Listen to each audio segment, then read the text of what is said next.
Bienvenue dans cette soirée. Alors on a l'impression que c'est un bandeau d'une réunion politique de la NUPES, là, mais parce qu'on s'est mis à très nombreux. Donc, oui, il faut toujours commencer avec un peu d'humour. Donc c'est une soirée co-organisée par les anciens de l'ESTP, en haut à gauche, moi. Le Takeover Club des anciens de l'INSEAD. Ah ben ils sont deux. Il y en a plusieurs, oui. 3. Non, mais toi, tu n'es pas coordinateur. Tu n'organises pas, tu témoignes. C'est pas pareil. Et XMP. Voilà. Sur le thème de tout commence après l'acquisition, parce qu'on a constaté qu'il y avait beaucoup de choses sur avant l'acquisition, la réflexion, trouver une cible, négocier, financer, faire les audits et j'en passe et des meilleurs, et que une fois que tout le monde a pris le champagne, l'entrepreneur arrive le lendemain dans la boîte et se retrouve tout seul dans une phase qui n'a rien à voir, c'est-à-dire il a passé des mois à acheter, à négocier, et il arrive et il se trouve confronté à une réalité dans laquelle, quand il se retourne, tous les gens qui l'ont accompagné ont disparu. C'est normal d'ailleurs, c'est pas leur job. Et on a pensé que c'était assez intéressant d'évoquer cette période des premiers jours et des premiers mois sur ce qu'on constate. Et pour avoir un certain nombre de témoins, donc on s'est mis à trois associations autour de ce sujet. Donc on est 3 clubs entrepreneurs, regroupés au sein de grandes écoles entrepreneurs. Peut-être que tu veux parler de grandes écoles entrepreneurs. Oh ben, grandes écoles entrepreneurs, c'est le regroupement d'une trentaine de grandes écoles à ce jour, prestigieuses et toutes tournées vers l'entreprise. Et G2ER, c'est le groupe de repreneurs actifs que l'on a constitué depuis 3 ans, où on anime un groupe d'environ une quinzaine, on est 17 repreneurs aujourd'hui. On se réunit tous les 15 jours. On a fait déjà à peu près 17 reprises dans notre club, donc ça marche bien. On a aussi des produits qui permettent d'aider les repreneurs à se lancer avec un produit de recherche avec Cap Financial que certains d'entre vous connaissent peut-être. Et voilà, et c'est un club qui fonctionne bien, hein, grâce aussi à 7 animateurs, dont certains sont là, notamment Philippe Princé et Jacques Istar, avec qui on anime ce club depuis 3 ans et demi. Et Bertrand, pardon. C'est parce qu'il était trop loin de moi pour que je le... Voilà. Donc, grandes écoles entrepreneurs, ça regroupe les clubs entrepreneurs d'une quarantaine, je pense qu'on est 40. Et il y a un gros avantage, c'est quand vous payez votre cotisation à une des écoles, vous avez le droit d'aller aux événements des 40. D'accord, ça veut dire que sur des événements, sur la reprise, ou moi par exemple à l'ESTP, j'en fais 2 par an, donc si vous voulez, pour les gens de l'ESTP qui ne sont pas là ce jour-là, c'est pas de bol, quoi. Comme il y en a 40, il y en a toutes les semaines, d'ailleurs. Et alors comment on fait preuve d'une grande coordination, il y a une réunion sur le même sujet à HEC aujourd'hui. Mais je pense qu'ils n'ont pas des repreneurs aussi intéressants que nous. Et donc il y a 2 repreneurs qui sont issus de G2E repreneurs, qui sont les 2 qui sont en visio. Donc vous avez Noémie de Rosière et Eric Fuma qui est caché dans le dessous de la bande. Donc la soirée, on va vous présenter, les intervenants experts vont se présenter. Il y aura une courte introduction qu'on a préparée de 3 slides pour dire comment se situe notre discussion. Et après, on passera la parole aux entrepreneurs pour, je dirais d'abord une petite présentation d'eux-mêmes et de leur boîte. Une phrase sur finalement, quand ils sont arrivés, c'est dans leur boîte, là, la première fois, c'est qu'est-ce que c'est qui les a frappés? C'est quoi l'événement qu'ils ont retenu dans les 2-3 premiers jours qui était l'élément de surprise ou de confort. Je donne un petit mot personnel sur la sécurité parce que je suis tombé hier par hasard sur le témoignage d'une mère d'élève ingénieur en STP dont le fils s'était tué au 2e jour de son stage. Comme on est tous dans des univers finalement de chefs d'entreprise, je pense que c'est très important de bien rappeler que finalement quand on accueille des jeunes, ils n'ont pas la notion de ce que c'est, et que les risques que l'on prend, on leur fait prendre aussi. Donc et que quand ça vous arrive en tant que chef d'entreprise, qu'il y a un décès dans votre entreprise, c'est quand même toujours, même si vous n'en êtes pas responsable, un sujet à la fois difficile professionnellement. Donc c'est quand même un sujet, et quand vous arrivez, il y a des pratiques dans une entreprise qui ne sont pas nécessairement celles dont vous avez l'habitude. Donc je voulais faire ce petit message personnel parce que ça m'avait beaucoup frappé. Alors pourquoi ce sujet? D'abord parce que un rachat, c'est un risque financier, professionnel et personnel. Donc ça fait beaucoup. Si vous regardez la définition d'entrepreneur dans le Larousse, c'est entreprendre seul une action longue et difficile. Donc si vous voulez, le Larousse, il vous dit quand même que vous avez signé pour en chier. Entreprendre seul une action longue et difficile. C'est pas ce qu'il y a de plus glamour. D'accord. La valeur moyenne de cession, c'est de 800 000 €, donc c'est pas tant que ça. Le chiffre d'affaires moyen, c'est 1,5 million. Évidemment, c'est toute reprise. Les PME reprises sont toutes activités confondues de 6 personnes. Et pour ce qui est des apports personnels, 11% des repreneurs ont moins de 100 000 €, 62% entre 100 000 et 500 000, donc ça commence à être quand même des montants relativement conséquents de prise de risque, et 12% ont un apport supérieur à 500 000. Donc vous avez à la fois une prise de risque financier, et je dirais, je ne sais pas si c'est comme ça que vous raisonnez dans G2ER, mais moi quand je vois un repreneur que je trouve un petit peu hésitant, dans le fait qu'il soit bien qualifié, je lui dis, tu as une seule occasion de faire 20 ans d'économie, en général ça le calme. Surtout sur l'optimisme du business plan qu'il est en train de mettre en place.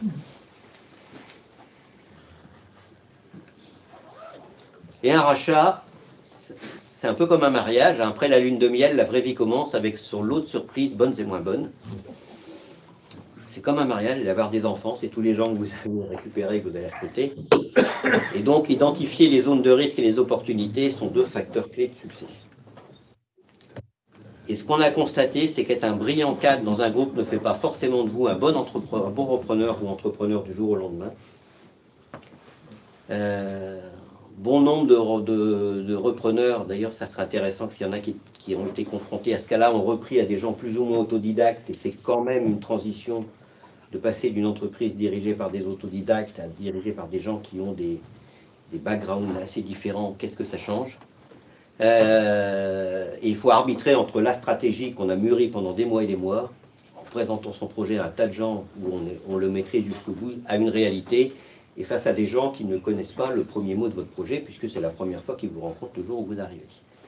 Donc ça peut s'avérer un casse-tête, toutes ces urgences, et prise de risque, et parfois même un marécage sans fond dans lesquels les gens se noient dès le début.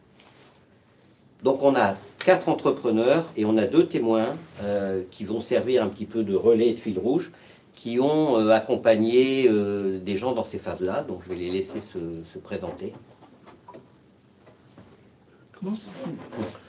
Bonjour, donc je suis dans le carré de gauche, il y a Vincent Paride. Donc j'ai un certain nombre d'années d'expérience, donc j'ai commencé ma carrière comme conseil chez PwC, ensuite j'ai été banquier pendant un certain nombre d'années à l'international. J'ai eu l'honneur et la chance de pouvoir créer 2 banques dans mon existence, ce qui est pas mal.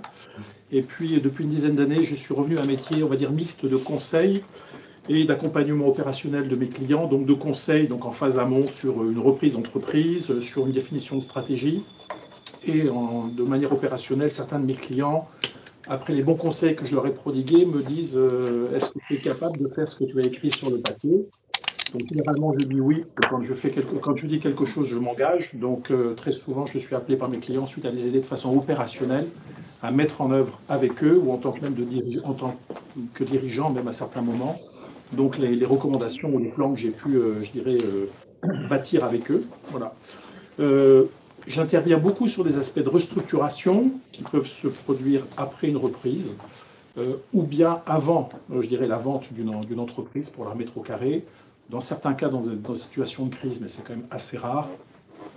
Et puis bien sûr, sur tous les aspects de développement, on va dire, de l'efficacité opérationnelle et commerciale. Voilà. Donc dans un contexte français, mais aussi international. Voilà. Donc, tout simplement. Alors, donc j'ai créé une structure il y a déjà un certain temps avec une idée très fixe dans ma façon de fonctionner.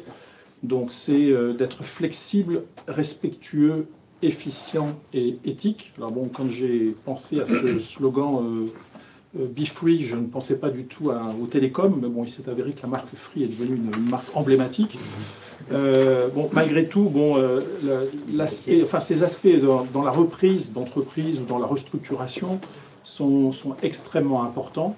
Et encore plus aujourd'hui où justement les aspects RSE sont prédominants. Donc je suis assez content de travailler avec cette philosophie-là qui est tout à fait actuelle voilà, dans le monde de la reprise d'entreprise. Voilà. Merci, donc bonsoir à tous. Yves Louet, donc moi ma formation d'origine c'est ingénieur généraliste, le centralien de Nantes. Il y a un certain nombre d'années, j'ai fait un MBA quand j'avais 30 ans aux États-Unis parce que j'avais déjà l'idée d'aller jusqu'à la direction générale d'entreprise. Donc, depuis 38 ans, je suis impliqué dans du développement d'activités et d'entreprises dans le B2B, industriel, prestations intellectuelles. Plus c'est compliqué, plus ça m'amuse en gros.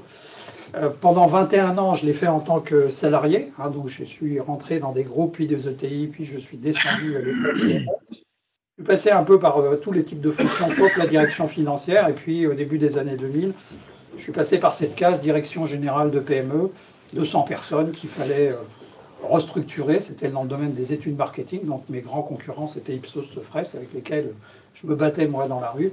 Sachant que nous, on ne nous voyait pas dans les soirées politiques, parce que les soirées politiques, c'est que de la com, on perd d'argent quand on fait ça. Mais par contre, on faisait des études de com et des études de relations clients. Cette société, donc, il a fallu la redresser, et puis quand j'ai présenté mon plan de redressement, l'actionnaire qui m'avait recruté, il n'avait pas les moyens de mettre en œuvre le plan, donc je suis allé chercher un repreneur. Donc ça a été ma première expérience de voir comment une reprise se passe, donc j'ai adossé cette société à un groupe présent dans 50 pays, ça s'est bien passé. Parce qu'effectivement, le projet, il existait avant. C'est-à-dire, je savais quel projet il fallait financer pour relancer cette entreprise. Donc, le mariage a été réussi, on va dire. Ce que je fais, bon, j'ai vécu en fait 3 fois en tant que salarié, mais plutôt en comité de direction, en direction générale, cette situation d'être acheté, d'être acheté par d'autres. Les deux autres expériences, de mon point de vue, se sont beaucoup moins bien passées. Ne serait-ce que parce que les groupes ou les ETI concernés n'ont pas fait ce que je fais faire à mes clients PME depuis 17 ans, c'est-à-dire être très très clair sur le projet qu'on présente à l'entreprise rachetée. Et être très clair, ça ne veut pas forcément dire plaquer complètement son projet, mais ça veut dire en co-construire une partie avec eux, ou au moins, dans les détails, travailler les plans d'action avec eux. Donc depuis 17 ans, ce que je fais, c'est j'interviens en tant que coach d'affaires auprès de dirigeants de PME, exclusivement dans du B2B, c'est en général la région parisienne, il n'y a pas de raison d'aller plus loin, parce qu'il y a beaucoup de PME, et mon métier consiste tout simplement à les aider à atteindre leurs objectifs dans les meilleures conditions possibles, en termes de résultats, en termes de performance d'équipe, et aussi en optimisation de la maîtrise de leur temps, parce qu'une des grosses difficultés, pour rebondir ce qu'a dit Luc au début, c'est qu'effectivement le patron de PME, quand il a 10, 20, 30, 40, 50, même 100, je l'ai vécu à 100, collaborateurs, en fait, il enquille beaucoup de casquettes sur la tête. Donc, une des premières choses à leur apprendre, c'est de dégager chaque semaine au moins une demi-journée pour travailler au futur de l'entreprise. S'ils ne font pas ça, ils reculent par rapport à la concurrence. Et puis après, à partir du moment où il y a une bonne analyse, qu'ils ont un bon plan d'évolution d'entreprise, mon métier consiste à les former pour qu'ils sachent mener chaque action qui est dans le plan. Ce qui fait qu'une fois que j'arrête de travailler avec eux, ils ont atteint leurs objectifs. Et ils savent refaire, sans moi, ce que je leur ai appris à faire. Ils sont tout simplement devenus de meilleurs chefs d'entreprise. C'est ça mon métier. Je leur apprends à se passer de moi. Voilà, j'ai terminé. Alors, qu'est-ce que c'est qu'une reprise? C'est on garde l'orchestre, mais on change de chef d'orchestre. Comme il y a quelques femmes repreneurs, j'ai essayé de mettre une chef d'orchestre. Et dans l'orchestre, qu'est-ce qu'on trouve? Les gens qui ont apporté l'argent, les banques et les fonds, les cédants, la famille du repreneur, des administrations qui viennent aussi des fois pointer assez rapidement quand vous ne les attendez pas, des clients, des fournisseurs que en général vous ne connaissez pas, des équipes, de la production, une organisation, des systèmes d'information dont vous n'avez pas forcément l'habitude et un reporting financier qui n'est pas forcément complètement lisible. Et donc, vous devez gérer le développement, les attentes, les contraintes, les imprévus et les risques, et puis décider sur des sujets pour lesquels vous n'êtes pas toujours très compétent. Et ça, c'est une grosse différence entre cadre dans un groupe où vous avez un spécialiste de tout et dirigeant de PME dans lequel vous avez des spécialistes de rien. Et du coup, par nature, le dirigeant devient le spécialiste de tout. Et donc, c'est ce que je dis aux repreneurs, c'est si vous allez prendre une boîte, il faut que vous appreniez à décider sur des sujets dans lesquels vous n'êtes pas compétent. Si vous ne savez pas faire ça, et qu'à chaque coup vous allez payer un conseil, déjà vous allez faire faillite. Et c'est pas forcément facile parce que vraiment dans les groupes, on est entraîné à l'inverse. Dès que c'est un sujet qui sort de votre compétence, vous appelez le RH, vous appelez le fiscaliste de la TVA, du machin, du truc, et vous n'avez pas le droit de vous en occuper. Et s'il fait une bêtise, finalement, c'est pas vous. Alors, repreneur personne physique ou acquéreur de PME, puisqu'on est sur la reprise qui peut être aussi la croissance externe, est-ce qu'il y a des différences? Finalement, nous, ce qu'on pense, c'est qu'il y en a très peu, parce que dans le PME, vous arrivez, vous avez une entreprise déjà à gérer, donc vous avez moins de temps pour vous occuper de l'autre, puisque vous avez déjà des gens qui ont besoin de vous. Et quand vous êtes repreneur, vous arrivez, vous êtes tout seul. Donc finalement, vous faites face à deux types de difficultés, qui est d'un côté la solitude, de l'autre le temps partiel. Et donc l'enjeu, c'est quoi? C'est d'identifier les zones où vous n'êtes pas compétent et où vous devez acquérir une réflexe au contact des gens et de leur process, et une maîtrise des points clés. Je signalerai d'ailleurs aussi, avant que je l'oublie, vous avez quand même beaucoup d'escrocs qui repèrent les transitions de boîte et qui vont essayer de faire des escroqueries derrière. Donc j'ai une cliente récemment qui s'est fait pirater sa boîte mail et en fait on a dérouté une de ses factures à un de ses clients. Toi tu t'en as eu, tu pourras témoigner. Donc on a envoyé une fausse facture à un de ses clients avec un compte qui n'était pas le sien. D'accord? Mais ça allait plus loin puisqu'elle expédiait un container de parfum et on avait aussi piraté le bordereau de livraison du container pour envoyer le container ailleurs. Donc c'était quand même du sophistiqué, d'accord? Et les escrocs s'étaient dit le temps qui s'explique entre j'ai pas été payé, j'ai pas été livré, nous on sera tranquille. Il se trouve que celui qui a reçu la facture, c'était un Koweïti, il a fait le virement, il s'en est aperçu 2 heures après, et comme il était bien avec le mec de la banque, le virement n'est pas parti.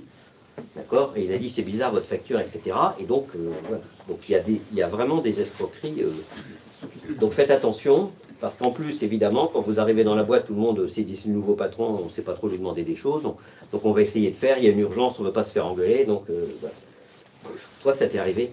Oui, je m'en souviens parfaitement. Oui. 144 000 €. 6 mois après que je suis arrivé. Voilà, donc pendant une période de vacances, nouveau directeur financier, facture urgente, nouveau compte, 140 000 € de partie. Escroquerie au président, tout à fait classique, de A à Z. Moi aussi. Donc il y a des gens qui surveillent les changements dans les cabisses. Et qui surveillent la période de Noël, des vacances, etc. en se disant c'est le moment d'agir.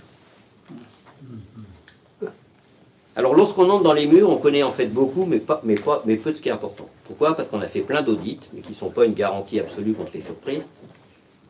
On a un client qui a d'ailleurs dit, on a beau faire des audits, à la fin, on finit par acheter un chat dans un sac.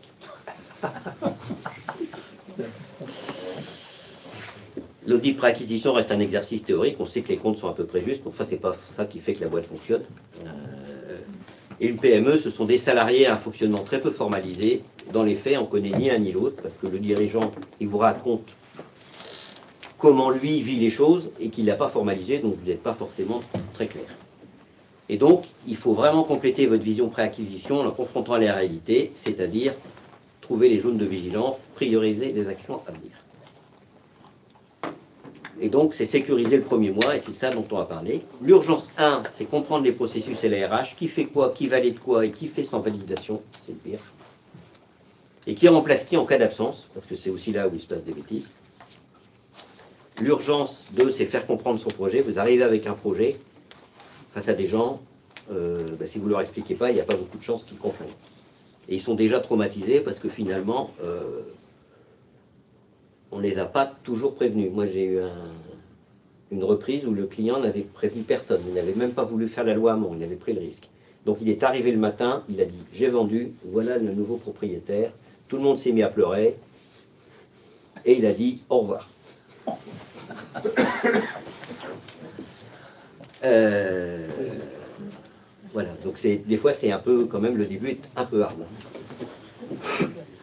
Le commercial et le cash, c'est qui vend, qui fait les prix, et les factures, qui facture et qui fait payer. Parce qu'il y a un tas de trucs où finalement vous apercevez que les factures ne partent pas parce que ben non, mais l'ancien, c'est lui qui les envoyait, mais on ne vous l'a pas dit, quoi. Et puis comparer les valeurs du cédant de l'entreprise et de l'acquéreur, parce que finalement, vous avez quand même, si vous n'avez pas d'équation là-dessus, un dérapage, ça va être compliqué. Ça, c'est notre petite partie théorique qui va être confrontée maintenant, finalement, à l'expérience des repreneurs. Donc, ils vont chacun se présenter pendant quelques minutes pour qui ils sont, quel est leur projet. Donc, il y a une ou deux slides sur leur entreprise. Et puis après, on lancera le débat sur les sujets, finalement, de premier mois, deuxième mois, troisième mois, comment on nage dans tout ça au milieu des surprises. Toi, Marc, tu as repris en décembre 19. Donc 2 mois après, tout était fermé, tu avais à peine eu le temps de faire le tour des usines. C'est le sens du timing, très important.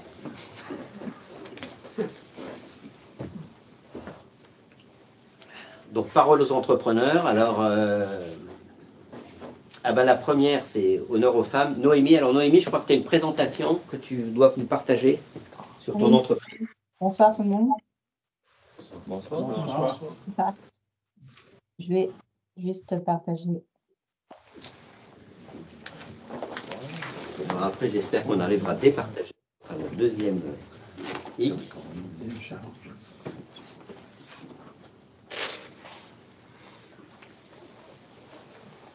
C'est bon, on voit. C'est bon? Ok. Ouais. Très bien. Alors, écoutez, en fait, je vais faire le truc classique quand même de s'introduire également. Donc, moi, je suis quelqu'un qui avait fait une carrière un petit peu de cadre avec des études supérieures à Sciences Po Paris et un peu plus tard un MBA à Londres, à la London Business School. J'ai évolué pour une grande partie de ma carrière dans le secteur des satellites et du NewSat, c'est-à-dire les communications par satellite, dans une carrière assez internationale, même très internationale, puisque c'est ça qui faisait ma valeur, en direction commerciale et un petit peu aussi en M&A, mais d'un point de vue plus stratégie que finance, puisque j'avais l'expérience du marché. Voilà. Le deuxième porteur qui n'est pas présent, puisque c'est lui qui garde les enfants dont je vous parle, c'est Paul Guerrero, qui est aussi mon mari, qui est un ingénieur économiste du bâtiment et qui était, juste avant qu'on reprenne, conseil en maîtrise d'ouvrage auprès d'investisseurs. Voilà, sur des gros projets d'immeubles, milliers de mètres carrés de bureaux en région parisienne, par exemple. Donc, en fait, on en est arrivé au fait qu'on voulait reprendre une entreprise. Au début, tout ça, ce qui était très clair, c'est que c'était l'entrepreneuriat, qui était un projet déjà depuis de nombreuses années pour moi. J'avais un petit peu fait des startups, mais sans lâcher mon boulot. Bon, voilà, c'était pas complètement à fond. J'avais pris des parts dans la dernière boîte dans laquelle j'étais, mais après, elle avait un petit peu, elle s'était mise en Chapter 11. Donc, du coup, hop, entrepreneuriat, recentrage sur la France, arrêter les avions. Et une conclusion qui s'impose, quand on est deux de la même famille, il vaut mieux faire une reprise plutôt qu'une création pour avoir un départ lancé. Voilà. Deuxième conclusion qui s'impose, c'est que moi, j'étais beaucoup plus flexible que mon associé. Donc, on va sur le secteur du bâtiment. Voilà comment on en est arrivé là pour faire court, en fait. Ensuite, on a repris une entreprise dans le nord de la Nouvelle-Aquitaine, puisqu'au début, on cherchait sur toute la Nouvelle-Aquitaine, mais principalement autour de Bordeaux et du Grand Bordeaux. Et puis, les hasards font que finalement, vous trouvez quelque chose qui vous plaît un petit peu plus ailleurs. Donc, on a repris à Niort, une entreprise qui a bientôt 30 ans et qui était sur la deuxième génération, entreprise familiale d'environ une vingtaine de personnes. Maintenant, on est 25. Là, c'est notre nouveau logo. Donc, l'entreprise Marie, qui est spécialiste du gros œuvre et qui travaille avec des bailleurs sociaux, des administrations, des collectivités locales et qui fait très peu de particuliers, qui est à peu près leader sur son petit secteur. Donc, c'était le but de trouver une entreprise qui soit d'une certaine taille de manière à ce qu'on puisse prendre un peu de hauteur quand même et puis assez rapidement la développer.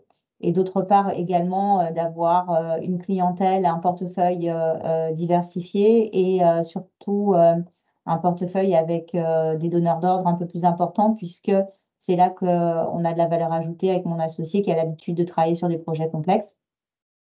Et également parce qu'on a un plan de développement dans la tête pour aller vers justement une construction plus responsable et donc développer des nouvelles techniques constructives à plus grande échelle. Donc pour ça, il fallait avoir un bon clientèle. Donc voilà. Alors, pour en venir au vif du sujet sur le tout commence après l'acquisition, eh ben oui, j'ai fait un petit peu dans le parlant et dans le cliché un petit peu, on va dire, mais c'est important des fois de parler à son cerveau, de retenir, c'est subliminal. Vous pensez que le parcours de la reprise est un chemin de croix ou est trop long, puisque chaque repreneur pense qu'il va reprendre en 3 mois.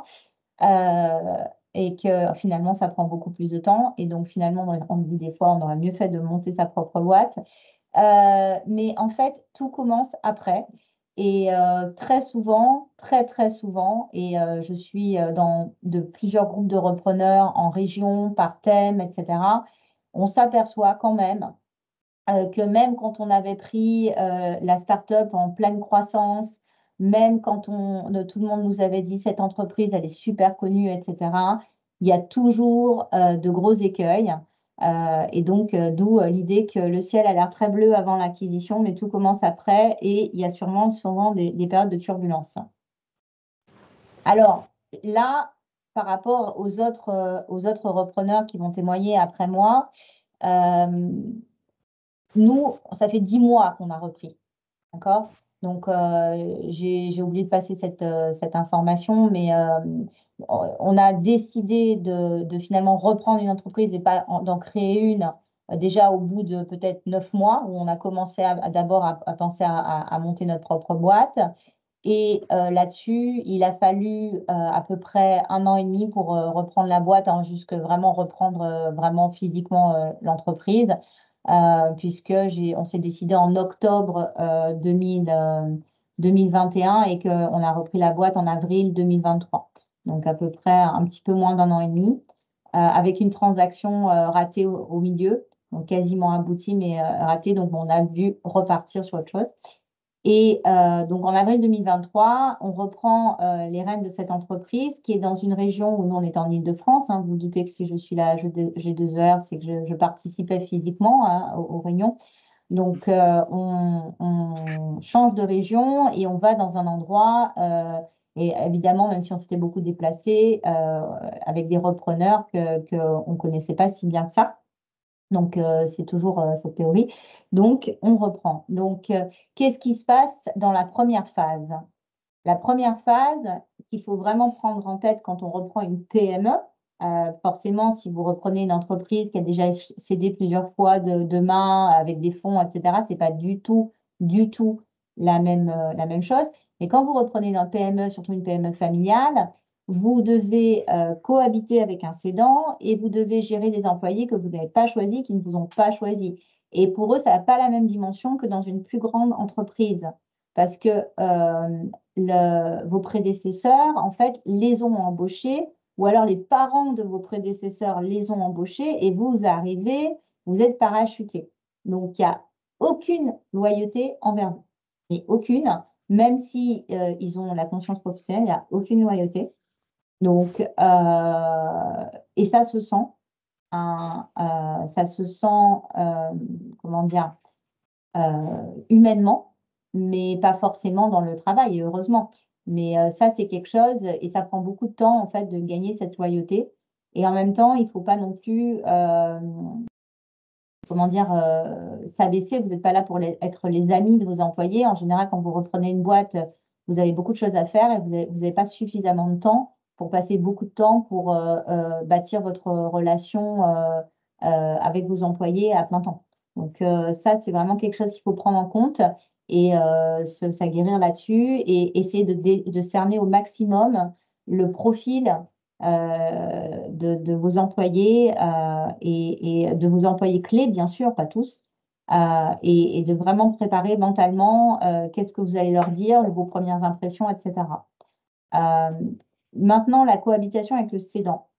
Alors, il y a quelque chose que souvent qui se passe quand on est dans la phase de reprise. Vous êtes avec vos avocats et vos avocats, eux, ils sont dans leur tunnel. Leur tunnel, c'est je fais mon protocole, je fais ma gap, il y a toujours des choses à signer, surtout en plus avec le financement, les banquiers n'arrêtent pas de vous redemander des papiers supplémentaires. Et finalement, il y a des choses très basiques que vos avocats, ou si vous utilisez un intermédiaire, sont censés faciliter et que se font pas toujours. Par exemple,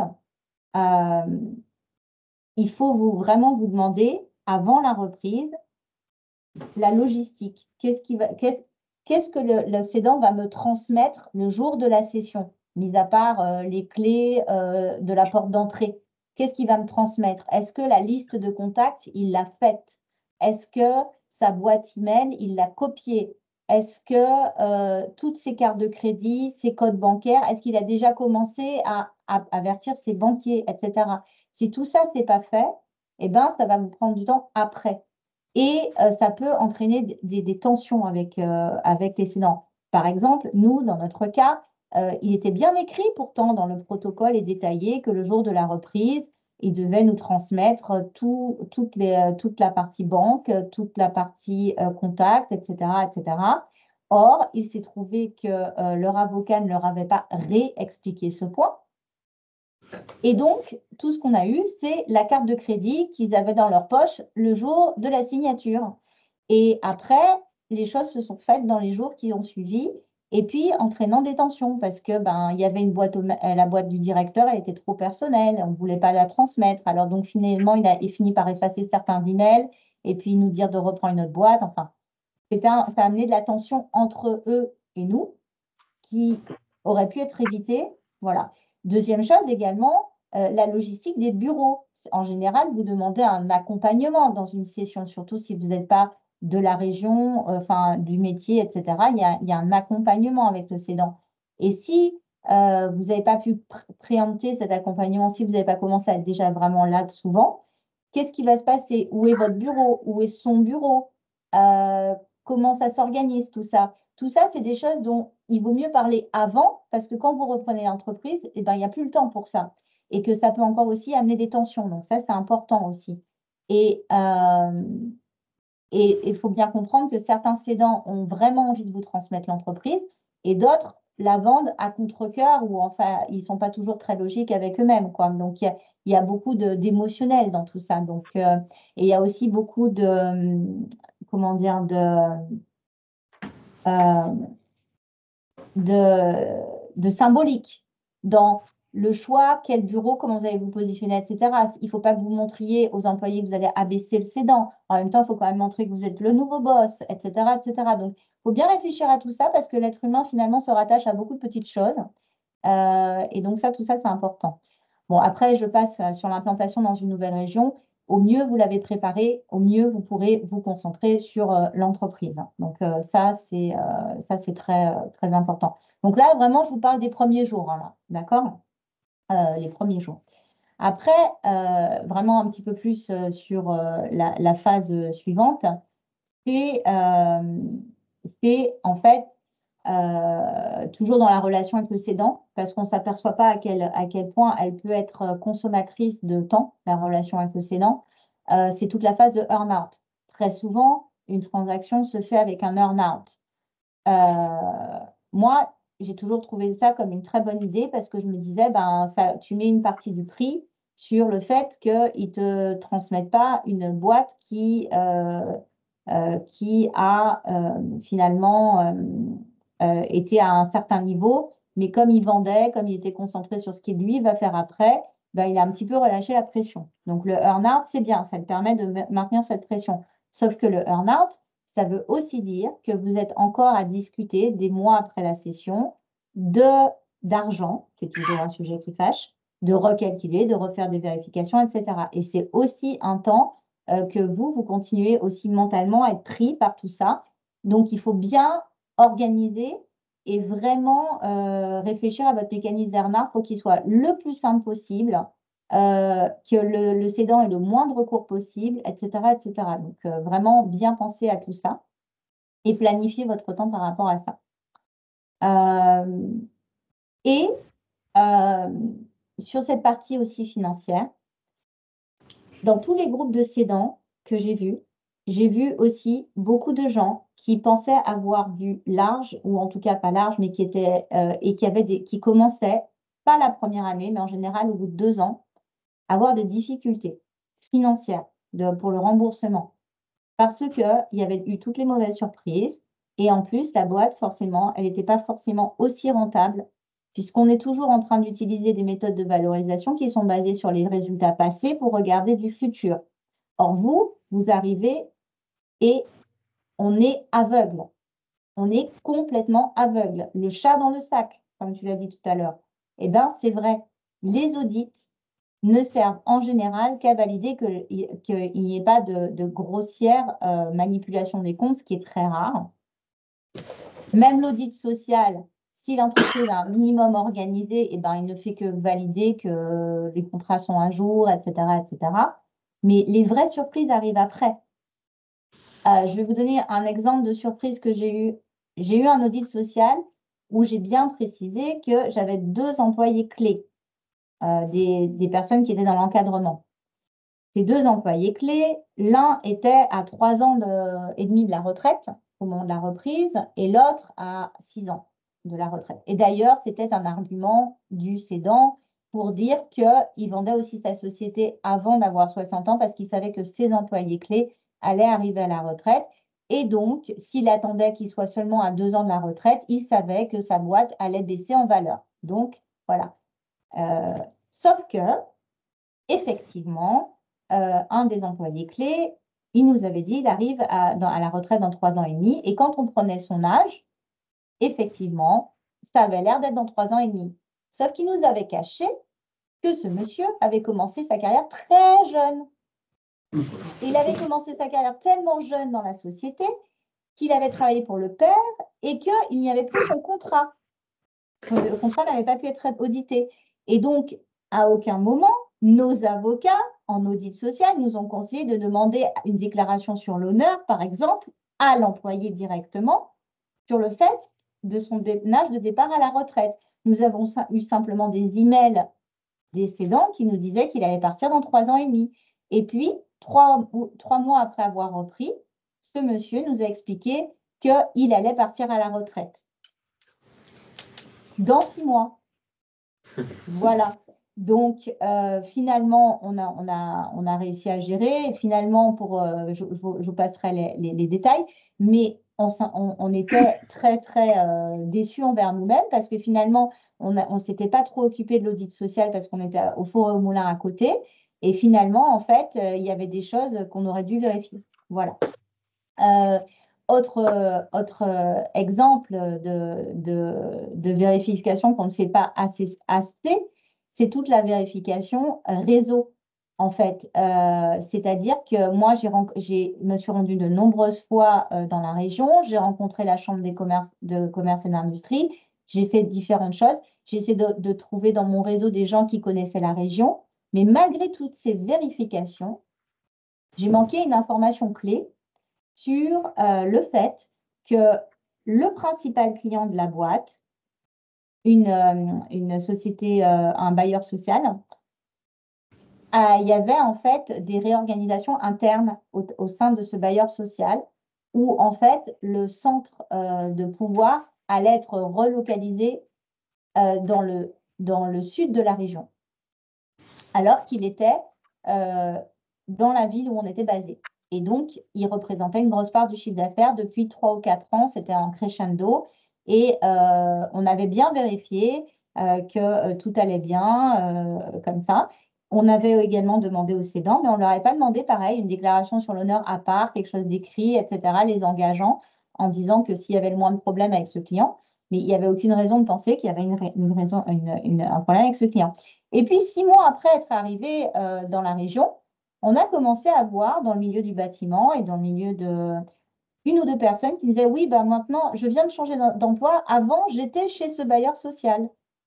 Ah bon, pourquoi? Et pourquoi tu changes?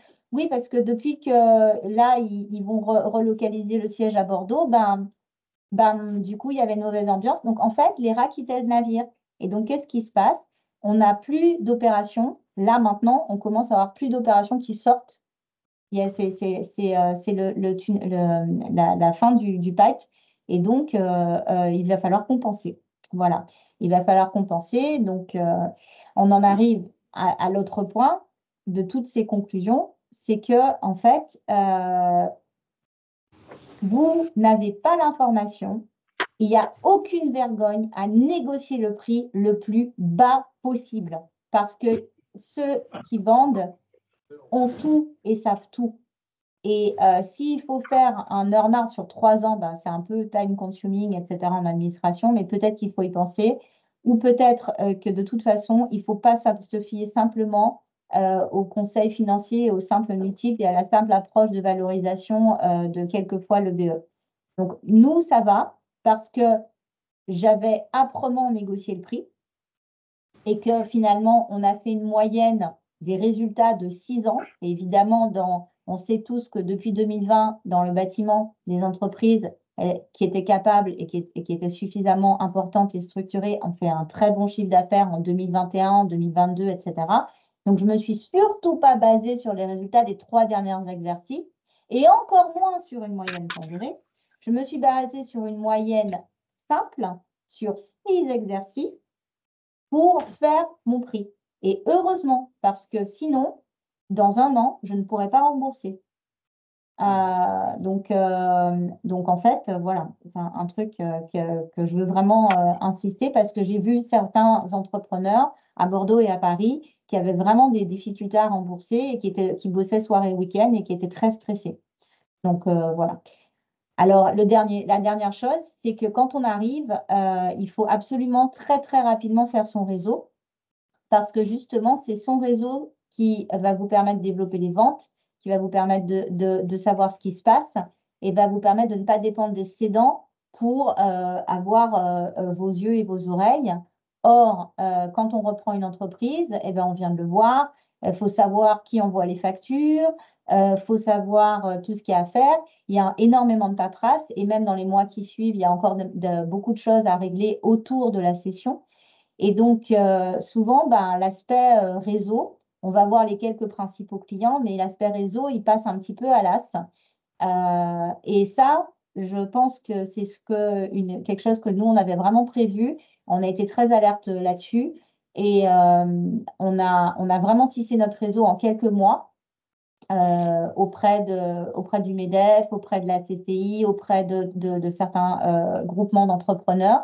Et je pense que ça va s'avérer précieux maintenant que l'activité du bâtiment se ralentit. En tout cas, ce qui est sûr, c'est qu'en peu de temps, on a pu commencer à avoir certaines informations off qui nous reviennent. Et ça, c'est très, très précieux. Voilà. Donc, finalement, le mot de la fin, c'est… Pardon ? Vas-y, ouais, c'est bon. Se donner de la marge de manœuvre et détailler vraiment la mise en œuvre de son BP de reprise parce que quand on parle au banquier, c'est bien, mais le plus important, c'est de vraiment rentrer dans la détail logistique de quand on reprend les rênes. Voilà. Bon, on sent que tu es encore dans le bain de la post-reprise qui n'est pas très loin. 10 mois, ça ne fait pas beaucoup, hein, ça passe très très vite. Hein. Alors, je vais essayer de remettre le partage. Ça, bon, c'est bien.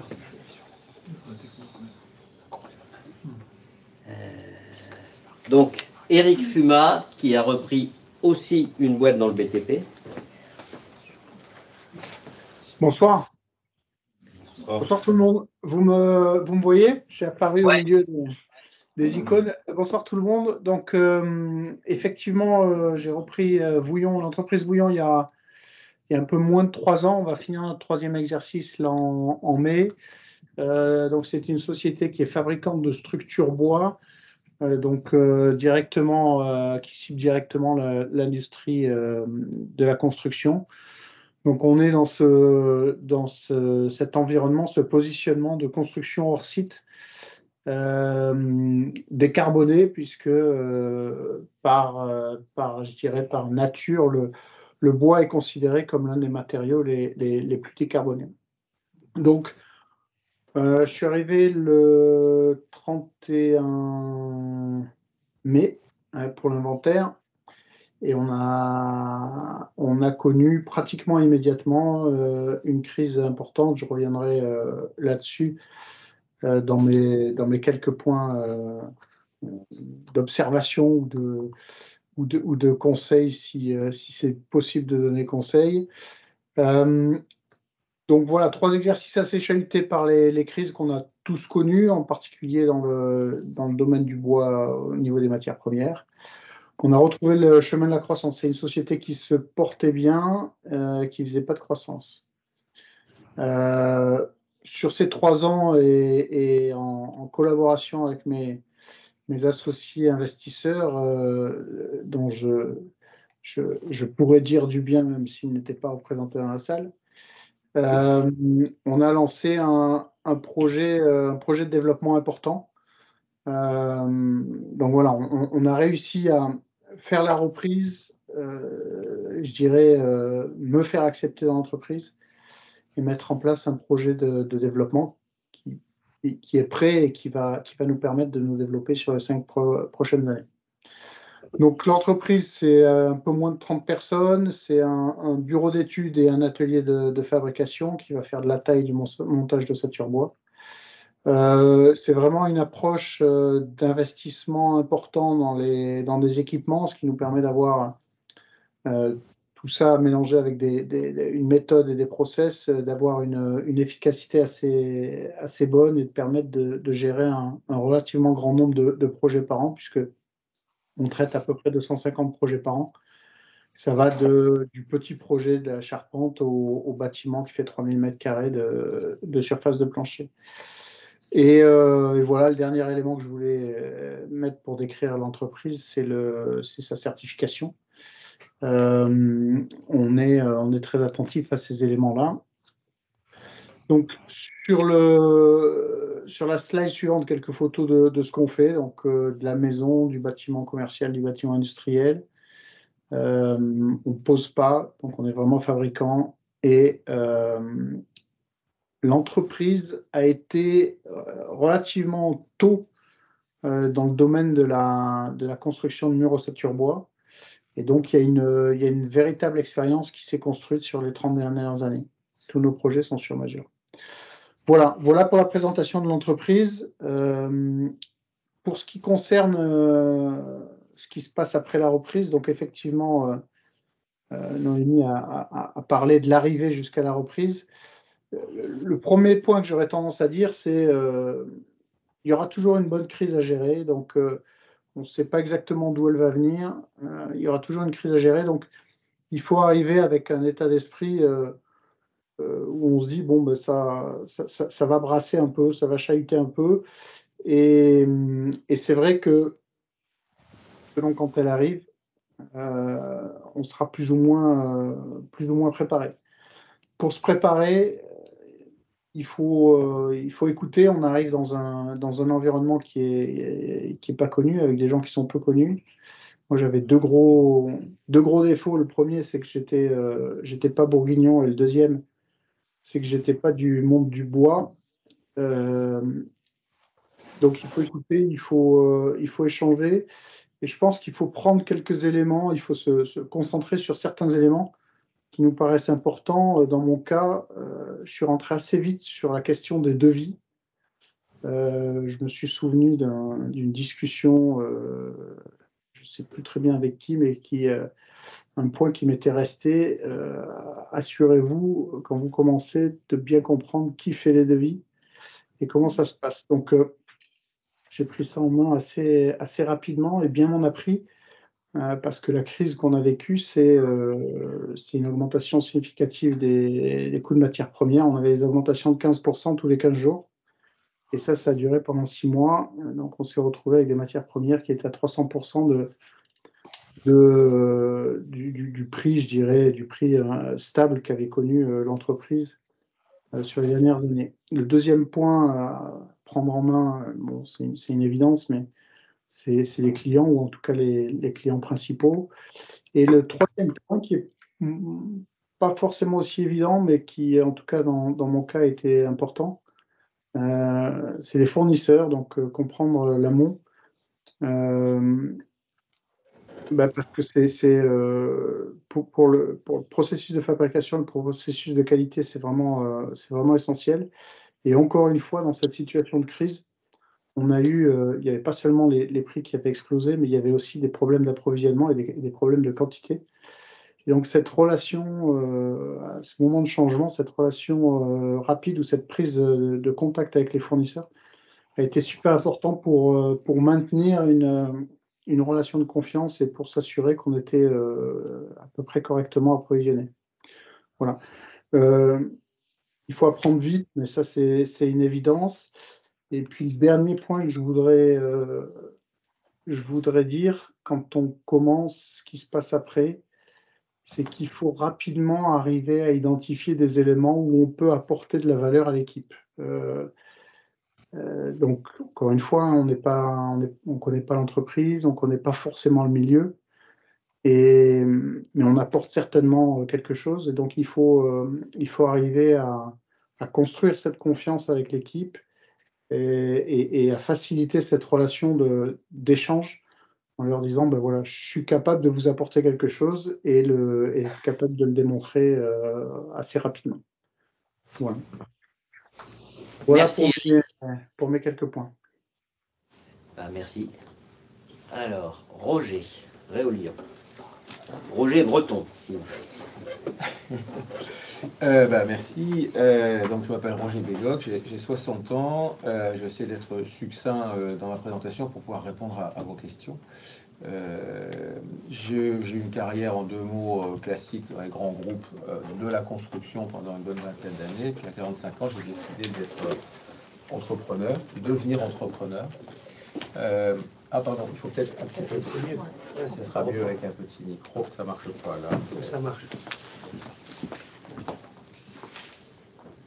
Rouge, et surtout pour les gens qui sont en vidéo, ils vont rien entendre. Alors déjà, il y a de la lumière. Ça marche, merci. Bien, là c'est mieux comme ça. Donc je recommence 30 secondes. Roger Bégoc, j'ai 60 ans, j'ai passé la première partie de ma vie professionnelle dans les grands groupes de la construction. Et à 45 ans, j'ai décidé de devenir moi-même entrepreneur. J'ai choisi de le faire non pas en créant une entreprise, parce que je n'ai pas envie de ça, mais j'ai décidé de racheter une entreprise, puis une seconde, puis une troisième, afin de faire une opération de build-up pour, avec un peu de temps, constituer un ensemble cohérent dans le monde de la construction. Donc ça, c'est évidemment un avantage de pouvoir racheter dans un domaine qui n'était pas étranger. Je résume le parcours. En gros, en 10 ans, j'ai racheté une dizaine d'entreprises de tailles diverses. En gros, la plus petite fait 1 million, la plus grosse en faisait 10. Pour constituer, et puis je vous passe les détails, j'ai fusionné, découpé, j'ai donné un sens cohérent à cet ensemble donc d'une dizaine d'entreprises pour en faire un ensemble où finalement il en est resté 3 entreprises opérationnelles. Ça a pris 10 ans quand même. Et au bout de 10 ans, la question s'est posée de la cession de l'ensemble, et je me suis trouvé dans une situation qui est un peu singulière, mais qui finalement peut arriver de temps en temps. C'est que la valeur de l'ensemble nous apparaissait inférieure à la somme des valeurs des parties. Et bon, voilà, la chose qui arrive. Bon, donc, vous devinez, je pense, un peu la conclusion. C'est que moi, j'ai décidé de séparer en deux, c'est-à-dire de vendre deux morceaux pour voilà, optimiser la session. Pas que d'un point de vue financier, mais d'un point de vue que ça fasse du sens, tout simplement. Et j'ai donc cédé une partie d'un côté et une partie de l'autre. Aujourd'hui, donc, ces ensembles existent toujours. Aujourd'hui, il y a 5 ans. Hein, donc aujourd'hui, ces entreprises continuent toujours. Elles représentent aujourd'hui à peu près une centaine de millions d'euros pour en gros 500 personnes. Et elles vivent leur vie, chacune. Donc, d'un côté, l'une a été reprise par son manager, j'ai vendu une partie à son manager, et les deux autres ont été cédés à un groupe un peu plus important que le mien. Voilà. Et donc voilà pour l'histoire. Donc je serai à votre disposition pour répondre aux questions éventuelles. Pour vous dire ce qui peut être surprenant à la session, enfin après le lendemain de la session, je partage pas forcément ce qui a été dit auparavant. Je suis désolé, j'ai un petit esprit de contradiction. Je crois pas du tout qu'il faille se poser les questions avant de quel bureau on prend, si c'est le bureau de droite ou le bureau de gauche, et si on a bien toutes les cartes de crédit. Je crois pas à ça du tout. Au contraire, même, je pense qu'il faut essayer, ce qui n'est pas facile, de garder toujours une hauteur de vue par rapport à ces sujets-là, de dire qu'on n'est pas sur... Bien sûr, il y a le jour J, de la session, mais bon, le lendemain, pour l'entreprise, pour les collaborateurs, c'est pareil, hein, la vie continue, les activités, les clients appellent, il faut envoyer les factures. Donc moi, j'ai plutôt pris le parti de dire... Bon, la session, c'est un jour J. Tout le lendemain, la business as usual. Il faut surtout changer le moins possible de choses et faire en sorte que l'entreprise continue comme avant. Bien évidemment, le patron n'est pas le même et il y aura des changements. Mais j'ai plutôt veillé à avoir une hauteur de vue avec les patrons. Encore faut-il que les cédants aient aussi cette hauteur de vue, bien évidemment. Sinon, c'est compliqué. Et ça, il vaut mieux s'en rendre compte avant. Si on pense que ça ne va pas le faire, il vaut mieux pas le faire. Mais bon, moi j'ai plutôt... je pense qu'avant la session, on ne peut pas tout faire. Et dans les processus de session, je dirais qu'il y a une... dont j'en ai fait pas mal, il y a une forme de dramaturgie. Ça dure assez longtemps. C'est toujours un peu la même chose, hein, il y a les incontournables. Et la tension monte, la pression monte. On se dit, voilà, il peut y avoir des moments de tension à un moment donné inévitable, entre un cédant et un acquéreur, mais tout le monde concourt, y compris les avocats, qui globalement font leur boulot, mais il ne faut pas demander plus à un avocat que ce qu'il peut faire, pareil pour un expert comptable, donc il ne faut pas leur demander d'être comme nous, ce sont des prestataires, point barre.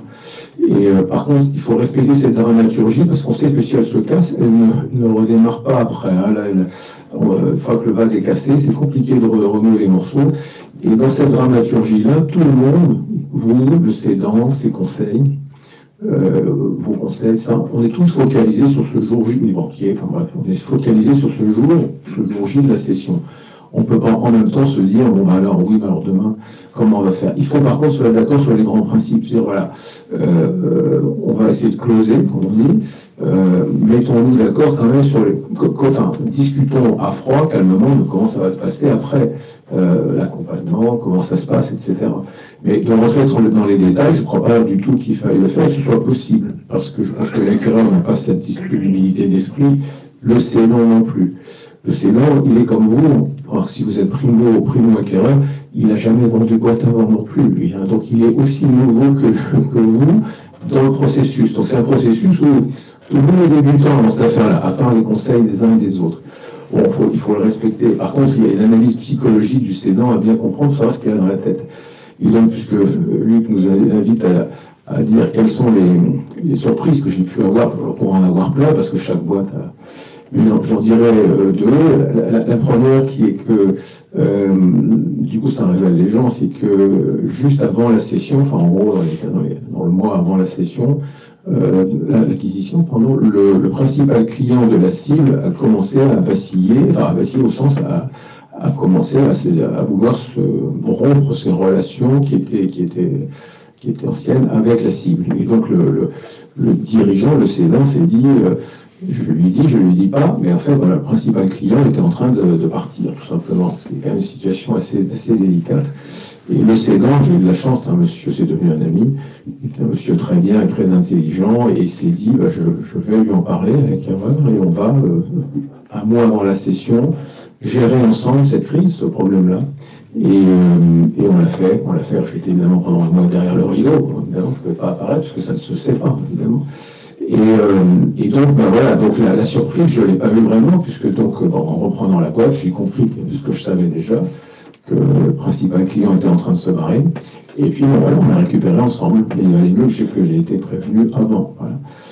Donc ça, c'est un exemple assez rigolo. Et le second, c'est qu'on est dans l'humain complètement, c'est que malgré le fait que ce que je viens de vous dire avec un autre, c'était pas la même entreprise, une autre entreprise, nous avions convenu d'un accord classique de transmission. Après la session, je me suis rendu compte que le cédant, qui n'était pas le même que l'autre, mais qui est aussi resté un ami, était incapable de transmettre les clients. C'est pas qu'il ne voulait pas, mais humainement, il était incapable d'aller voir un client pour lui dire j'ai vendu. Non pas pour me nuire ou quoi que ce soit, ça lui était impossible. Il ne l'a jamais fait. Donc je me suis débrouillé sans, et on est toujours très amis et tout va bien. Et puis il m'a accompagné longtemps, il m'a accompagné 6 ans, ce qui est très long. Mais voilà, c'est pas écrit comme ça au départ. Mais voilà, il y a un blocage psychologique. Voilà, dire à un client que je vends, c'est mourir un peu, sans doute. Bon, voilà. Alors je pourrais vous en raconter beaucoup, mais j'ai dit que je serais concis, donc je vais passer la parole à mon camarade. Merci. Passionnant, merci. Marc, moi, c'est mon Marc Chambon, donc il y a à peu près 60 ans maintenant. Et pour faire court. Photo de la signature. De la oui, je me souviens aussi de la date, bien entendu, parce que c'est un aboutissement, mais évidemment, c'est que le début. Je suis ingénieur de formation, mais c'était il y a longtemps, et j'ai fait 20 ans comme salarié dans des groupes. Dans le monde automobile. On n'entend rien du tout, le micro est très très mauvais. Ah bon Peut-être que C'était beaucoup mieux sans le micro. Ici, ils ont un ami différent. Je confirme. Ah bon, je peux le faire sans micro. On essaye sans micro. Oui. Parce qu'il y avait le micro avant. Est-ce que vous entendez mieux là? Oui. Ah oui, merci. Désolé. Donc 20 ans de salariat et dans différentes entreprises progressivement plus petites dans le monde automobile essentiellement. Et puis déjà maintenant 15 ans entrepreneur et investisseur. Et donc dans différentes activités, y compris d'ailleurs en tant qu'investisseur pour un family office assez puissant. Donc je me suis un petit peu formé à l'acquisition d'entreprises à cette occasion-là. Et donc j'ai repris un groupe fin 2019, un groupe industriel, puisque je le dis, mon parcours est industriel. Je recherchais une entreprise dans ce monde-là. Le groupe s'appelle aujourd'hui Agilink, et s'appelait différemment à ce moment-là.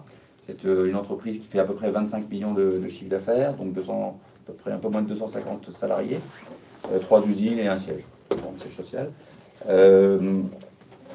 Alors, je vais regarder ce que je m'étais mis là. Voilà. Qu'est-ce qu'on a 5 activités dans ce groupe, hein, ça fait beaucoup pour un petit groupe comme ça, assez différentes, c'est-à-dire des groupements de clients qui n'ont rien à voir les uns que les autres. Et ces activités sont organisées autour de 2 pôles industriels qui eux-mêmes sont complémentaires et liés stratégiquement, mais assez différents. On fabrique du câble, parce que j'en ai pas amené finalement, ça ne se voit pas ici, du câble et des cordons. Alors pour vous, ça veut peut-être dire la même chose, mais du câble, je l'explique juste ce que c'est de l'extrusion plastique, et on fait des trucs en rouleau, hein, c'est des rouleaux, donc ça peut être des bobines de 2,50 m ou des bobines qui sont comme celles de machine à coudre, hein, pour les fils des super fins. Voilà. Et puis de l'autre côté, les cordons, on prend des câbles, on le coupe et on met des connecteurs au bout. Voilà. Rien à voir, là c'est très manuel, la première activité est beaucoup plus automatisée, donc autour de produits qui in fine, peuvent être coordonnés. Voilà pour la présentation, donc je me tiens à votre disposition, je vais faire court aussi, hein, pour passer raconter toute ma vie, parce qu'il y en a pour un moment. Dans les surprises, alors le post-it, je cherche, voilà. Alors, moi, dans la relation avec les cédants, dans les bonnes surprises, on va dire, hein, pour les bonnes surprises, relation avec les cédants, moi, ça s'est passé super bien. Autant je m'étais engueulé, mais alors très très fort, on a rompu au moins, je ne sais pas combien de fois, dans les 1 an et demi de négociation. Autant après, une fois que le deal était fait, franchement, ils ont été super. Bon, j'ai rien à dire. J'ai eu que 6 mois, moi, je voulais pas plus d'ailleurs. La dramaturgie est tombée. Ouais, donc ça s'est très bien passé. Autre très grosse surprise bonne, la qualité des équipes. Alors ça, c'était complètement inattendu, parce que j'ai eu le droit à avoir personne, à peu près, oui, personne. Enfin, lui et ils étaient 2 à partir en retraite, hein, donc qui tenaient la boîte, et plus personne d'autre. Et donc, je me suis dit, une gestion très à l'ancienne, vraiment de management, il n'y a que 10 ans d'écart avec moi, finalement, un peu plus, peut-être 11 ans, peut-être. Mais alors, il y avait 30 ans dans la façon de fonctionner. Et ben, malgré tout, j'ai trouvé des gens incroyables. Donc, vraiment, une qualité d'équipe extraordinaire. Presque pas de d'échecs, on va dire. Voilà. Avec l'usage des...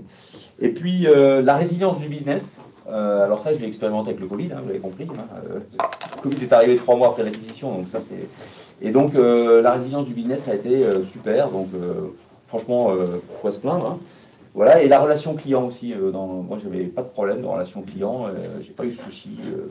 Pas de mauvaises, que des bonnes surprises. Donc, j'ai quand même été gâté, hein. J'avais aussi des associés, ça s'est bien passé. Enfin bon, il y en a eu plein. J'ai pas eu de problème de gestion d'employés, à part que j'ai changé radicalement la façon de travailler, évidemment. Sur le run-out, j'en avais 2, c'était hyper compliqué, mais bon, on s'en est démerdé, c'était pas un problème. Bon, dans les mauvaises surprises, alors d'abord, avant d'en parler, les mauvaises surprises, c'est, dans mon cas, mais je crois que c'est souvent le cas, c'est des sources d'opportunités en fait, en réalité. Donc il faut quand même le voir comme ça. Moi, et en l'occurrence, alors, pour vous faire rigoler, l'état du siège et du bureau du patron, c'est vraiment anecdotique, hein.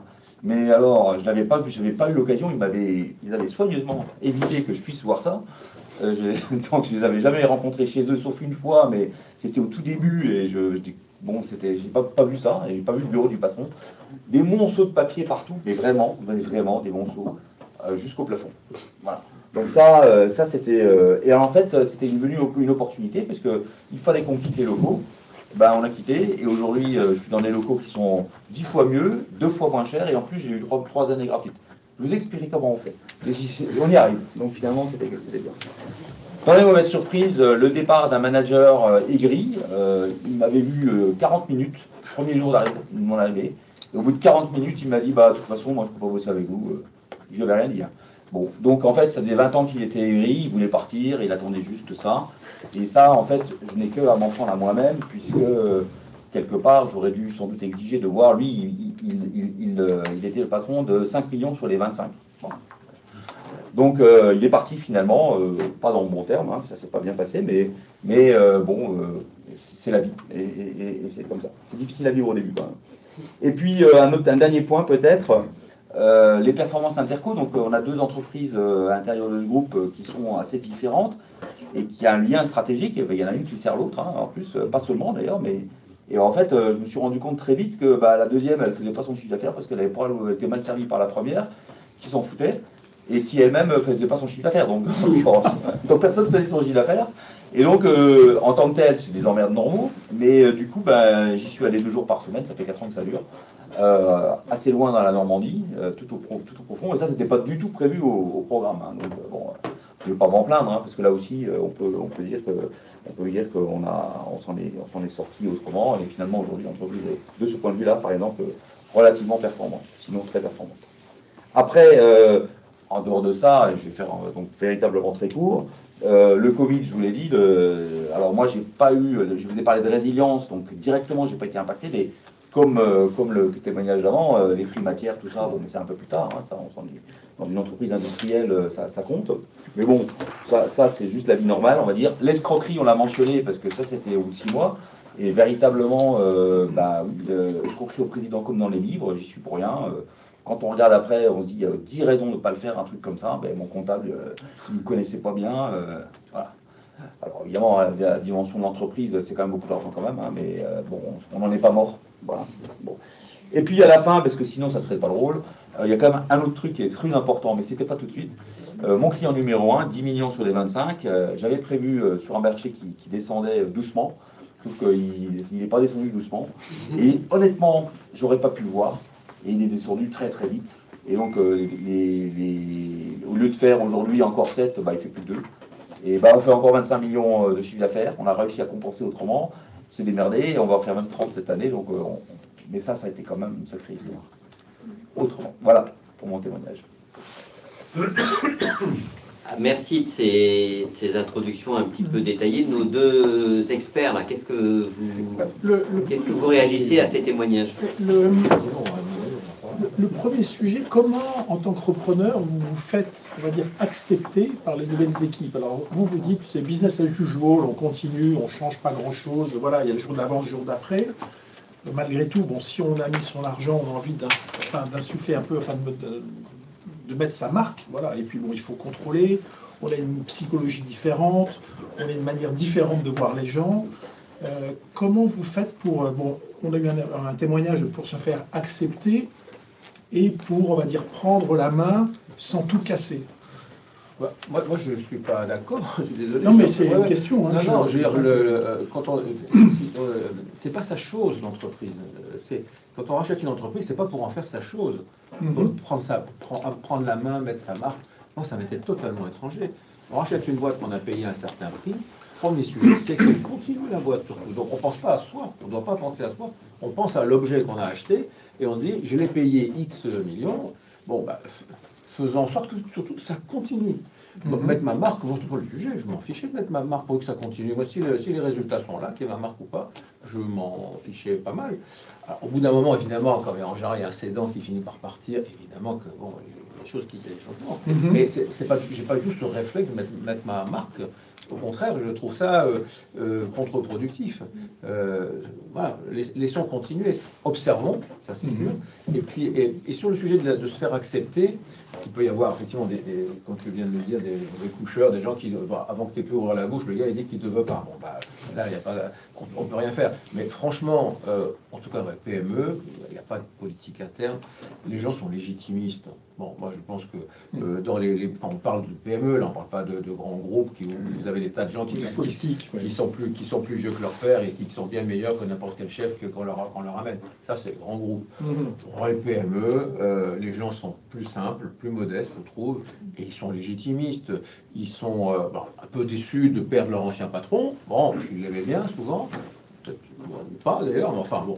Mais globalement, il s'est habitué. Il s'est habitué, mais globalement, il y a un nouveau chef, c'est le chef.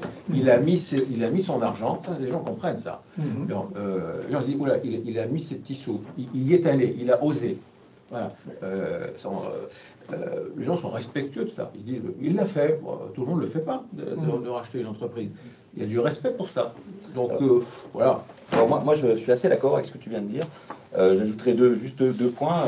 C'est que il faut revenir au basique, c'est-à-dire discuter avec les salariés des choses simples, évidentes. Voilà, la facturation, des choses que dans les petites boîtes, ils comprennent. Hein. Donc, il n'y a pas, on reste sur le factuel le plus basique, et le reste n'a aucune importance pour moi. En tout cas, c'est comme ça que en tout cas, c'est comme ça que je l'ai fait. J'ai essayé de le faire. Et puis après, il faut, je ne sais plus ce que je voulais dire, mais il faut beaucoup communiquer. Voilà, c'est ça. Moi, j'ai beaucoup communiqué sur mon projet, ce que je voulais faire, et j'ai passé un temps fou. Je le fais encore aujourd'hui. Voilà, alors ça prend après du temps, il faut que les gens ça comprennent, mais c'est les deux choses que je voulais ajouter. Vous avez beaucoup parlé dans vos témoignages, dans votre prise de fonction, de cette rencontre avec ce qui était maintenant vos collaborateurs. Qu'est-ce que vous avez eu comme accès à ceci avant l'opération? Et a posteriori, est-ce que vous pensez que vous auriez pu demander plus et obtenir plus des cédants en termes de prise de contact avec les collaborateurs? Directement, alors j'ai eu pas accès, moi, et on l'a demandé, ils n'ont pas voulu. Ils ont fait l'acquisition. Voilà, il y a eu des engueulades sur d'autres sujets aussi que cela. Et effectivement, après, voilà, j'ai quand même eu des surprises, mais des bonnes et des mauvaises. Donc finalement, je ne regrette rien de ce point de vue-là. Rien d'ailleurs. Je ne regrette rien du tout. Mais enfin, voilà, moi, j'ai pas eu accès et j'ai demandé pourtant. Alors, moi, je fais une nuance parce que je comprends, mais toi, j'ai compris que tu as repris une prise industrielle. Ouais. Donc, avec les immobilisations, les usines, etc., on peut le comprendre. Il se trouve que moi, je ne sens pas bien. Pardon, excusez-moi. Moi, j'ai repris une entreprise de service. Dans le bâtiment, c'est du service. Il n'y a pas d'usine, il n'y a rien. Le seul actif de l'entreprise, c'est les hommes. Et donc, je vais dire une banalité, mais quand on reprend une entreprise de taille moyenne, en général, le patron cédant va partir d'une manière ou d'une autre, donc il n'est pas à vendre, lui. Donc on l'achète jamais. Hein. Il faut bien comprendre que le cédant, il n'est pas dans la vente, il part, même s'il dit le contraire, il part. Donc il n'est pas dedans, il n'est pas à vendre. On n'achète pas un cédant, on achète une boîte. Et donc on achète quoi? Bon, on achète, en tout cas dans des boîtes de service, on achète les hommes et les femmes en dessous. Donc pour moi, il était, contrairement à toi, il était impensable de racheter une boîte sans rencontrer, pas tout le monde, parce qu'il y a des contrats de confidentialité qu'on peut comprendre. Mais donc c'était deal breaker, ça. Donc je rencontrais au moins un ou deux, les hommes clés. Je n'aurais pas racheté sans ça. Je n'aurais pas racheté sans ça. Parce qu'il n'y avait que ça. Il n'y avait pas de. Voilà.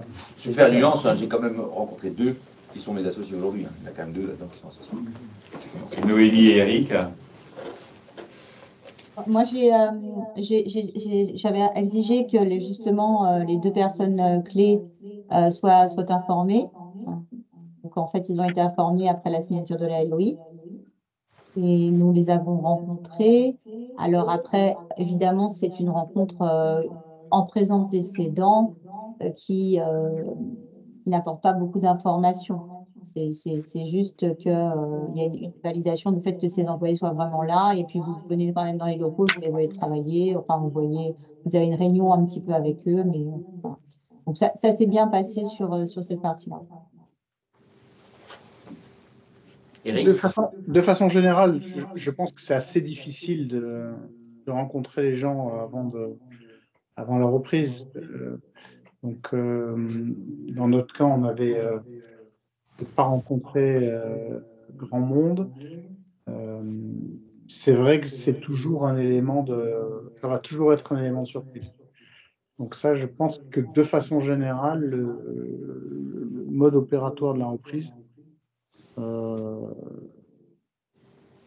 crée cet aléa par rapport à l'équipe. Et même si le cédant accepte qu'on les rencontre pendant une demi-heure ou une heure, c'est pas forcément facile de se rendre compte de ce qui se passe vraiment. Roger, tu nous as dit que tu avais acheté 10 boîtes et que tu en avais fait 3. Oui. Donc c'est quand même beaucoup secoué finalement les entreprises.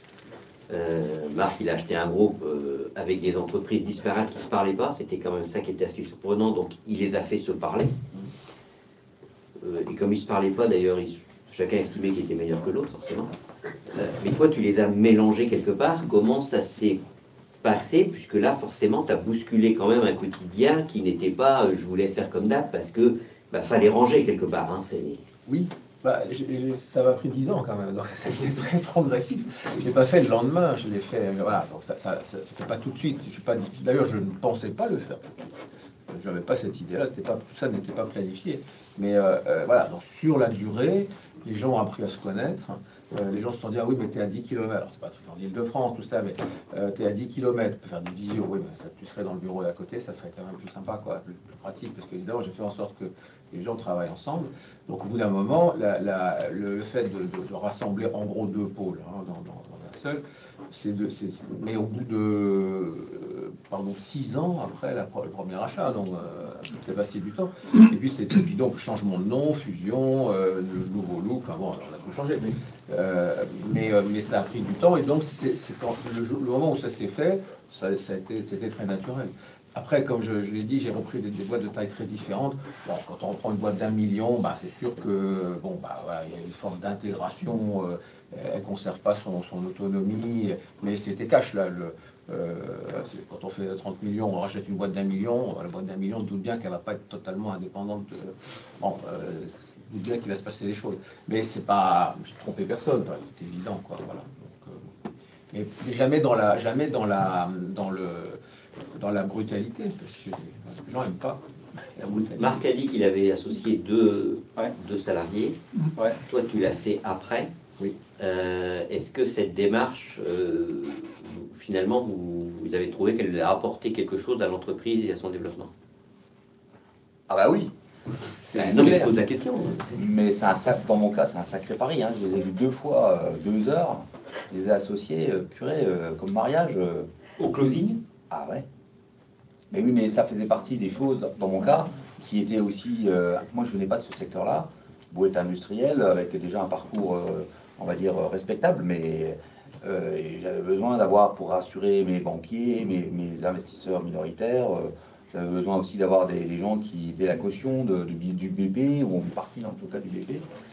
Et j'ai offert rire une anecdote. Quand je les ai rencontrés, la première chose que j'ai fait, c'est que je leur ai donné mon CV. Alors ça les a surpris, parce qu'en fait, c'était un peu comme c'est le vendeur qui vend et pas nous qui achetons. Hein, là, c'était pareil en fait. Il fallait ils étaient complètement surpris, ils n'avaient pas préparé leur CV, ils se confetaient. Et c'était en fait à moi de leur dire aimez-moi et voilà, on va y aller. Bon, ben, ça a marché. Mais... C'est un peu différent. Moi, la première entreprise, j'ai proposé au cédant d'entrer au capital de la holding de reprise. Ce qu'il a accepté. Bon, bah, c'est évident. Pardon, j'ai pas parlé assez fort. Je disais que la première reprise que j'ai faite, j'ai proposé au cédant d'entrer au capital de la holding de reprise, de ma holding de reprise.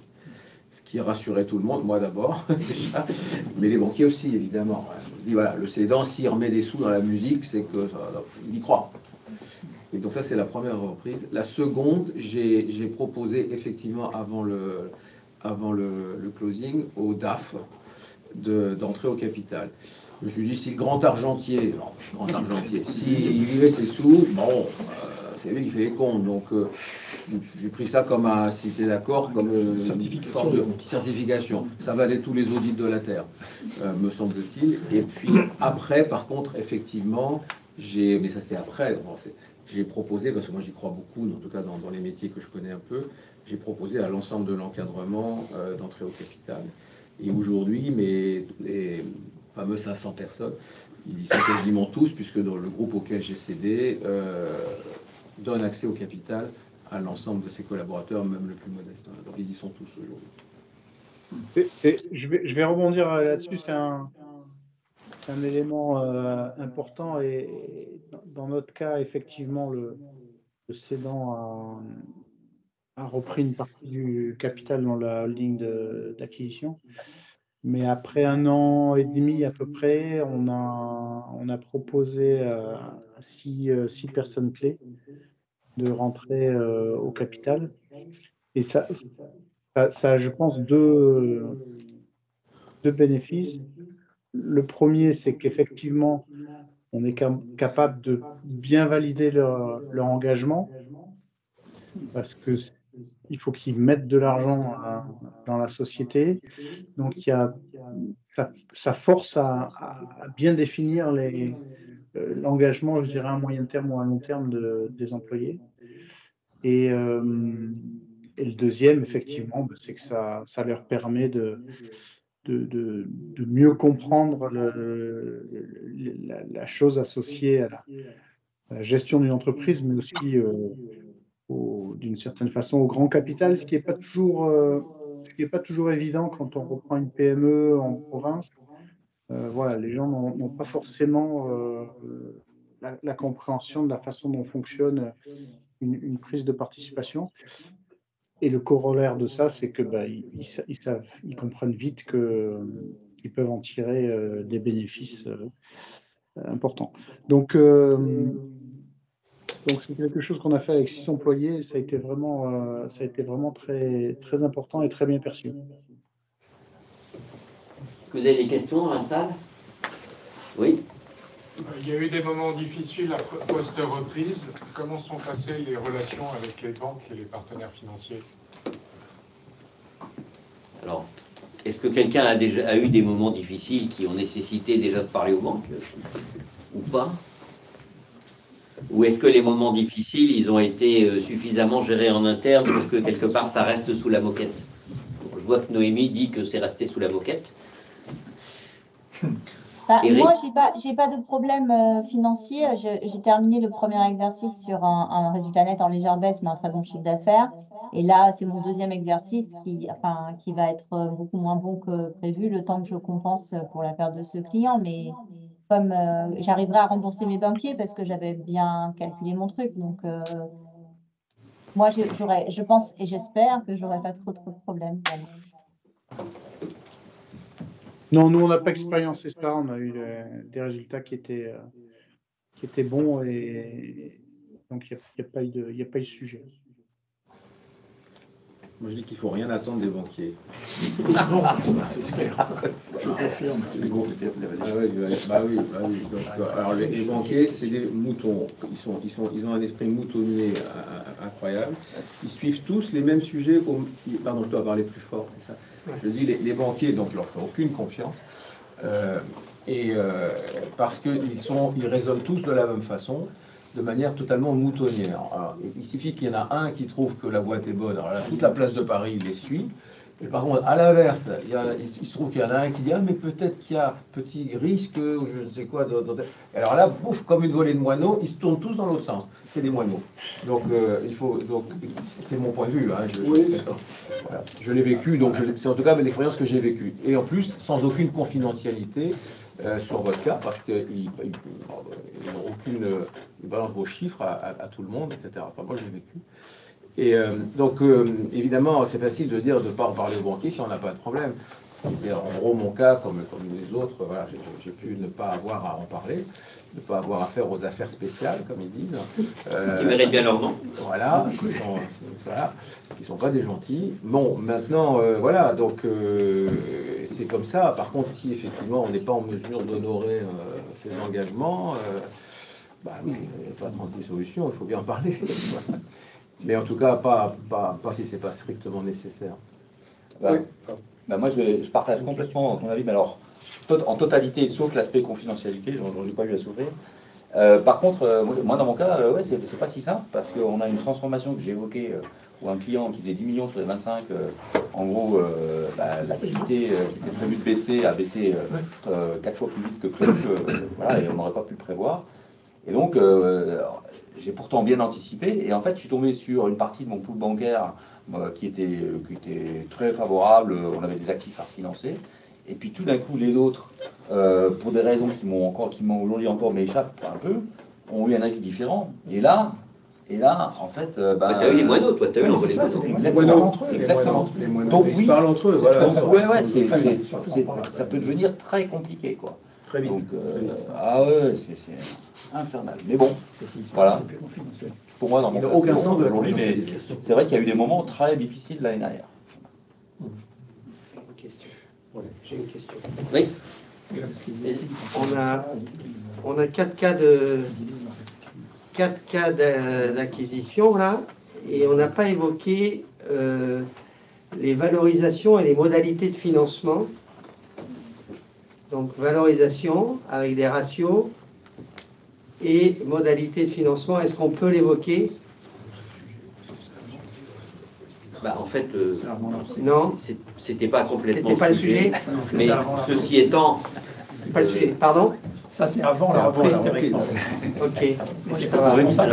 L'élément quand même important, parce qu'il a été évoqué par tout le monde, c'est quand même d'avoir de la marge. Oui, c'est ça. C'est-à-dire que si tu fais un montage trop tendu, comme tu as des surprises, et qu'en général, les mauvaises viennent avant, il faut aider à avoir la marge. Moi, c'est plus un commentaire par rapport aux surprises de la reprise. Je suis à la 3e reprise. Et il y a un de vous qui parlait des fournisseurs. C'est le bois. Ouais, et moi, quand j'ai repris la première boîte, l'ASPHALT m'avait downgradé et j'ai augmenté mon chiffre d'affaires de 2 millions à 6 millions. Et là, c'est un peu dur aussi. J'ai le BFR pour suivre. Et la 2e boîte, c'est pareil. Et là, je reprends la 3e, je m'attends à la même chose. Et sais-tu pourquoi la SFAC elle ne connaît pas, en fait, elle ne connaît pas. Et puis, j'ai pas. Puis moi, tu étais allé les voir? Non, j'aime pas trop le financier. Je suis un peu l'approche terrain, j'aime bien le. Alors, après, il y a 2 personnes à aller voir, c'est les assureurs crédits et la Banque de France. Parce que la Banque de France, elle vous met une note sans vous en parler. Et votre banquier, il la regarde sans vous en parler. Et il décide que c'est pas bon sans vous en parler. Donc, il est vraiment très important de bien entretenir votre code Banque de France, de savoir pourquoi, d'aller les voir. Parce qu'en plus, quand ils voient que le dirigeant a changé et qu'ils voient qu'il y a un LBO, pour eux, tout de suite, ouh là là là là, ça, c'est pas bon. Ça. D'accord? Donc ça, c'est vraiment, on est dans le post-reprise, mais ne pas oublier ces deux interlocuteurs clés. Une autre question? Non? Ben, merci à tous de votre participation. Pour ceux qui sont sur place, on va avoir un petit pot. Là, vous avez un petit questionnaire que vous flashez pour avoir 5 questions sur cette soirée. Donc dans la salle, vous vous approchez de l'écran et sur votre écran, vous le voyez. Donc vous répondez à ces 5 questions. Et puis, bah, merci à tous de votre participation. Merci. Merci. Bravo.